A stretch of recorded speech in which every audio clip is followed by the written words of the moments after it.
live on your tablet, phone, and the KUTV app. This is 2 News Live. Thanks for joining us on 2 News Live. I'm Brian Schnee. It is Friday, November 17th. Trent Parker's in the house here for Chase Thomason, who's out hitting the slopes. We've got a lot to get into tonight. We're talking about Attorney General Sean Reyes. A lot of things have unfolded in the last few weeks or few months involving Operation Underground Railroad. Also now an audit into how Reyes is spending funds while in office. We're going to dive into this. But first, we've got to take a look at what is making headlines. You can find a lot of this on our website, KUTV.com. But here are the 4 headlines we're bringing to you tonight. Latter-day Saint church members paid their respects today to longtime leader, President M. Russell Ballard. Thousands gathered at Temple Square in Salt Lake City for his public service. President Ballard was laid to rest by family in the Salt Lake City Cemetery following that public service. Also on our website and one of our headlines tonight, Salt Lake City police looking for suspects who have vandalized cars on Capitol Hill in that area. Police say somebody shot out windows on more than a dozen vehicles believed to be with a BB gun. In West Jordan, a boy hit by an alleged drunk driver now has a street named after him. This is Eli Mitchell, just 13 years old when he was hit and killed while riding his bike last April. We've talked a lot about Eli and his memory. Now the street where all of this happened will be called Eli Mitchell Way. Obviously very emotional for his friends and family. The Utah Department of Workforce Services just released an updated jobs report. The unemployment rate here in the state of Utah, 2.7%. That is up 10% from September.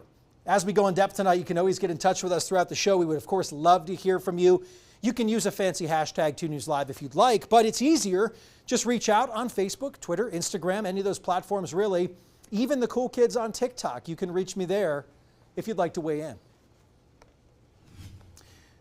Not a crisis now, but a veteran GOP ad exec says it could become one. What's the impact with the state audit of the Attorney General's office on the horizon? Brian Millay has been diving into this. He asked questions yesterday to Sean Reyes himself, but also looking into this tonight. That's right. Brian, what are you finding out? Well, we talked to that ad executive, and there are really 2 issues here. You know, what is the impact on the Attorney General's office in doing the people's business? That's one. And then 2, the impact on Reyes and what it may mean going forward. Of course, he is up for re-election now. So the ad executive basically says this is not a crisis yet. He's had some association with state government. His name is Kelly Cassidy. He runs Letter 23 Advertising. And he says, look, this could become a crisis. It's something that could generate into a crisis. Audits, according to him, sound worse on the news than they actually are. But in this case, you have legislators who are targeting specific elements of the office. Now, you've already talked about that a little bit already, Brian. I mean, one of the issues that they're going to delve into is administration. So that relates to Reyes himself. Another is travel and reporting of some rather expensive travel costs. And then in addition to that, they'll talk about and delve into the culture of the office. And then, and perhaps most importantly, and the thing that has grabbed so many headlines, is the relationship between Sean Reyes, the Attorney General, and Tim Ballard, the founder of Operation Underground Railroad, who, of course, is facing a number of allegations of sexual misconduct in civil suits from a number of women. So the ad executive says, look, if he were advising Reyes, he would say never talk about human trafficking again, because those issues are always going to come back to Ballard. In terms of the another person that I spoke to today, who is a former number 2, a second in command for a previous attorney general, he said, look, this is a distraction, but it is not a disruption. The people's business by the attorney general's office will likely go on. Attorneys are spread out across the state. They are in different divisions, different sections, and that is not something that the Attorney General himself deals with necessarily on a day-to-day basis. Brian Millay with us live tonight here on 2 News Live in St. George last night, in Salt Lake City tonight. As always, Brian, we appreciate you. Let's continue to take a deep dive in this. A lot of attention on social media about Attorney General Sean Reyes. We'll get into that in a moment. But there's also a lot of attention on Utah's Capitol Hill. Today I spoke with a Utah representative about this, and the various claims and allegations against Reyes right now. What do you make of the audit against Attorney General Reyes and his office? I think it's telling when almost a third of the legislature wants to look into something. This is a group of people from politically diverse backgrounds that is just really concerned with how that office is being run. What about his involvement in OUR and as it pertains to Tim Ballard right now and what's playing out kind of day by day with more victims coming forward? I mean, that's highly concerning to me. His involvement with OUR has been a concern to me for a number of years, as it has with other people as well. I think the amount of time that he spends promoting his own brand or others' brands is concerning, as opposed to actually representing the state, which is the job that he was elected to do. Just quickly on the audit, any concerns with how the money may have been spent pertaining to some of the trips and things we've seen him do over the course of the last few years? I have a ton of concerns about the amount he's spending on his campaign. I look at my own campaign and, I know it's a different level race, but during election years, I spend, far less than that. And he's spending $500,000 a year on non-campaign years to pay for staff, to pay for consulting, to pay for luxury trips. People should know what they're supporting. And I don't think they do, because I would bet there's a lot of people who don't want to prop up his lavish lifestyle. The topic of potential, the word impeachment has been used. How do you feel about that as it pertains to the position and Sean Reyes? I think it's premature at this point. I think there's a lot of allegations, and I fully trust our auditor to do a good job, and we'll have a very detailed report. And once we have those findings, we can go from there.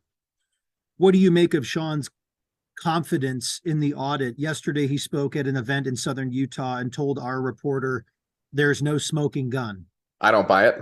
I think, you've got that confidence coupled with the fact that he's not willing to release his calendar, which other elected officials do.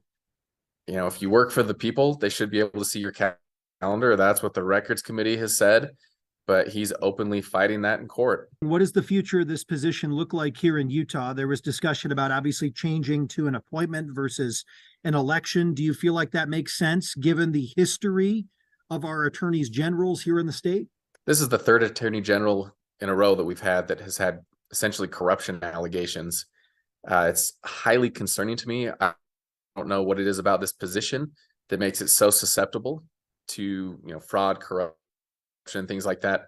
But I think it's worth a serious look at and making it an appointed position. Last thing, there are so many critical issues that people could be spending time on here in the state of Utah. Does it bother you that this is the one that gets a lot of attention compared to so many other things that impact the people that live here? I think the thing that bothers me the most is that we have to spend time on this issue. We should be able to trust our public servants to do a good job and to do it faithfully and truthfully. And look at all the time over the past few years we've had to spend on the attorney general's office that we shouldn't. It's distracting for us as a legislature. It's distracting for the executive branch and for his own office, which is filled with great people that do great work. Is it interesting that this is felt on both sides of the aisle here in the state, that this is not just, Democrats feel one way, Republicans feel another? I mean, this is pretty bipartisan in terms of the thought process of what's happening right now. Yeah, I think it's really nice that we actually have groups from both political parties, elected officials from both political parties working on this together.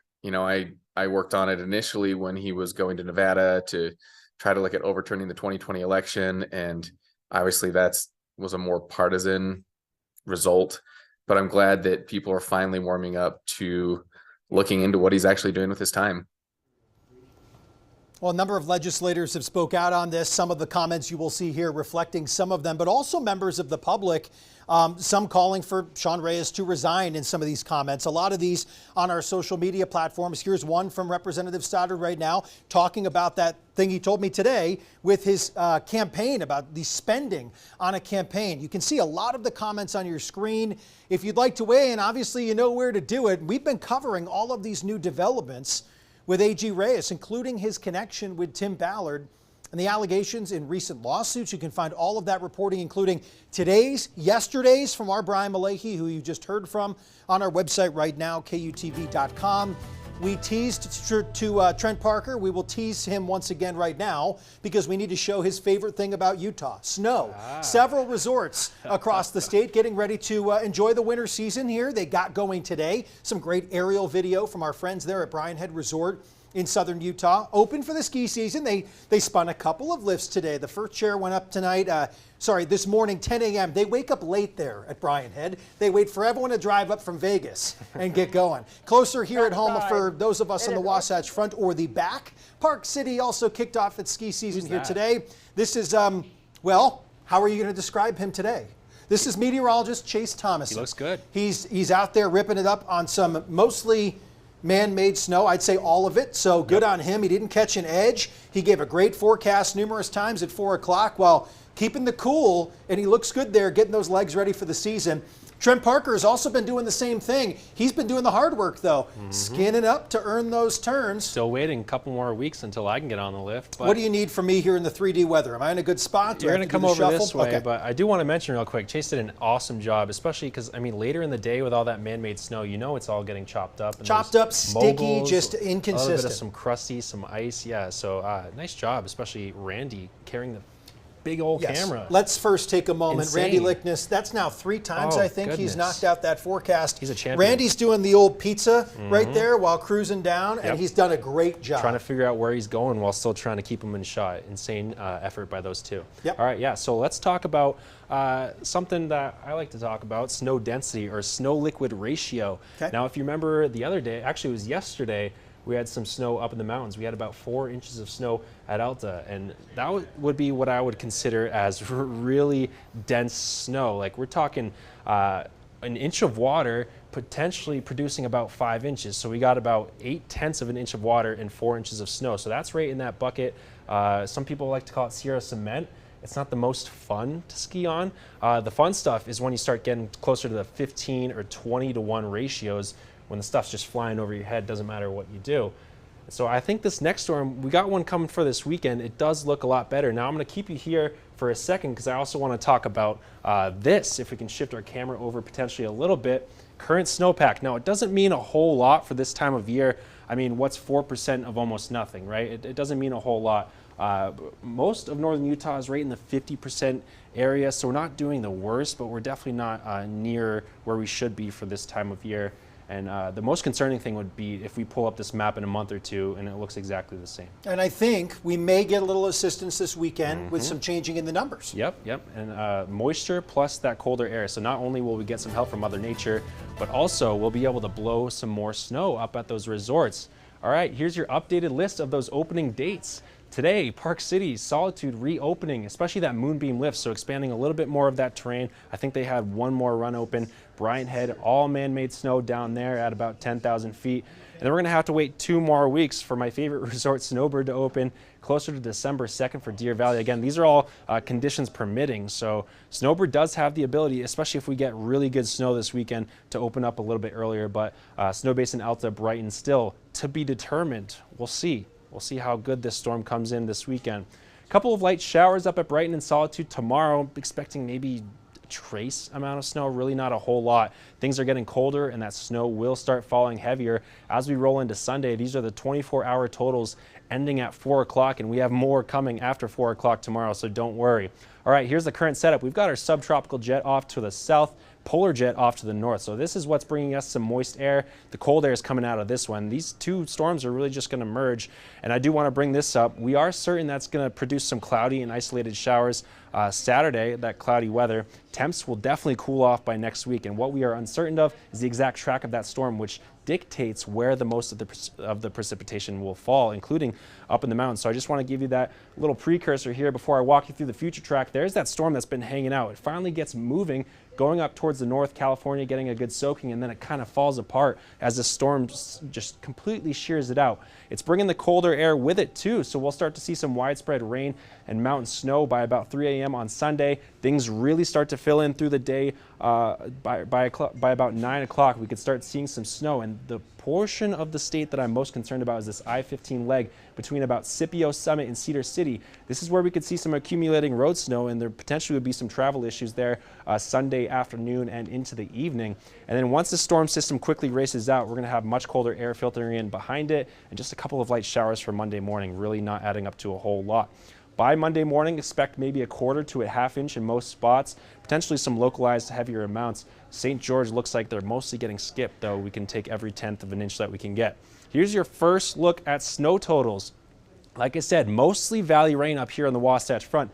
So we're going 0 to maybe an inch, maybe 2 inches up on the benches on some of those higher benches. Mountain valleys a trace to 4 inches. Mountains, I just updated this one and threw a couple more inches on it, 8 to 16 plus locally higher, talking about the Cottonwoods, maybe Bryan Head, the ski resorts that really need it. Depends all on how that storm system tracks through the state. And then the I-15 corridor, like I said, above 5,000 feet between Scipio and Cedar City, potentially seeing as much as 5 inches of snow by Monday morning. In St. George, we're going to be in the 60s, then the 50s on Sunday, keeping it in the 50s through most of the week. Best chance of rain there on Saturday and Sunday. Turkey Day looking pretty sunny and dry down there in southwestern Utah, so not bad at all. I do want to bring this up because we've got this icon now on the 7-day forecast, the first one of the season. There is going to be a substantial change in the weather as we head towards Sunday. Road snow potential definitely above 5,000 feet, so we're talking those mountain passes, Parley's Canyon, Soldier Summit, and then we're just mostly going to be dealing with that valley rain, but pretty good mountain snow totals. And then we are going to be dealing with some colder weather as we head towards the end of next week as well. And I brought up, Salt Lake City forecast. There it is. First alert weather day on Sunday. That's what we're going for to make sure you know what's happening, that big change in the weather. We're going to cool off through the week. Turkey Day looking a little bit cloudy. And actually, we might have a storm there at the end, right around Black Friday. And this is the Alta Snowbird forecast. You can see those temperatures definitely dropping off. Snow-making weather all day there on Monday, plus that heavy snow on Sunday. And then check that out, more snowflakes as we head towards the 7-day there. Love it. Pre-game coverage on KJazz begins at 7:30. If you plan to watch this one in person, the doors open up at the Delta Center at 6:30. But before our Jazz pre-game coverage, join us on KJazz, 7 o'clock, special edition of our new program, Arc Salt Lake. Myself, Jake Taylor, we will be there. We'll have a couple live guests with us for all the game excitement, also talking about the stories the Utahns are talking about. We'll sprinkle in a little bit of stuff and a little bit of jazz. And Arc Salt Lake airs weeknights, 7 o'clock, KJazz, KMYU. You get two options most nights to watch Arc Salt Lake. Trent Parker is an avid Arc Salt Lake viewer and contributor. I We like watch it that way. every single night. Might as well. Yeah, we get all the good stuff Good on stuff. there too. It's a lot of stuff you're not seeing here on our more traditional news or Right. even here on 2 News Live. So please give us a watch Monday through Friday, 7 o'clock. And we are the pregame to the pregame show tonight. That's pretty cool. We will be at the Delta Center. Got to catch the tracks, so we got to leave you here on a Friday night. Thanks for watching 2 News Live. We are back Monday through Friday again next week. And we hope you join us again. Have a great rest of your night. Have a great weekend. And again, over the course of the weekend, be sure to check in with 2 News on air and online for the latest forecast there as the storm rolls in. See ya.